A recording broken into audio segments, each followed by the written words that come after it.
నేను రాగి ముద్ద చేద్దామని రైస్ అయితే ఉడకబెట్టుకుంటున్నానండి. ఇది బాగా బాయిల్ అవ్వాలి.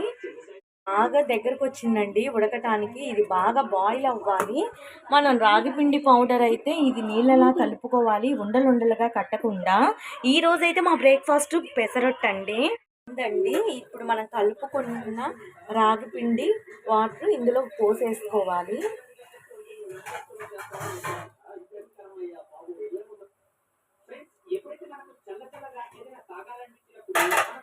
రాగి ముద్ద బాగా ఉడకాలండి. ఇందులో మిక్స్ చేసాం కదా రైస్లో.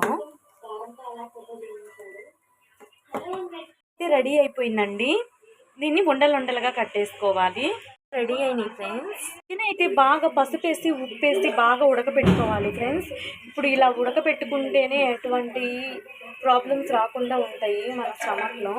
పిల్లలకి చాలా మంచిది ఇలా బాయిల్ చేస్తే. వేడి నీళ్ళలో బాగా ఉడకపెట్టుకోవాలి. పిల్లలకి ఇలానే ఉడకపెట్టి ఇలా కూర చేసేయండి, మంచిది పిల్లలకి. లేకపోతే లేనిపోయిన హెల్త్ ఇష్యూస్ అన్నీ వస్తాయి.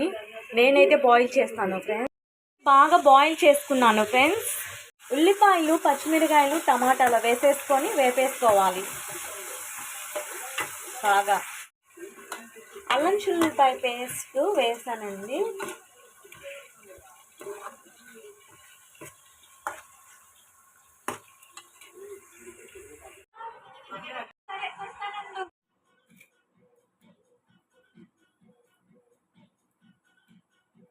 రాగి ముద్ద, కోడి కూర అండ్ మీరు కూడా తింటున్నాను.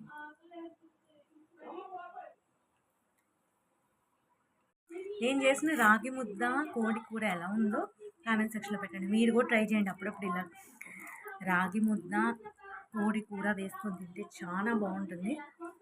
నేను చేసింది అయితే చాలా బాగుంది. మీరు కూడా ట్రై చేయండి. బాయ్.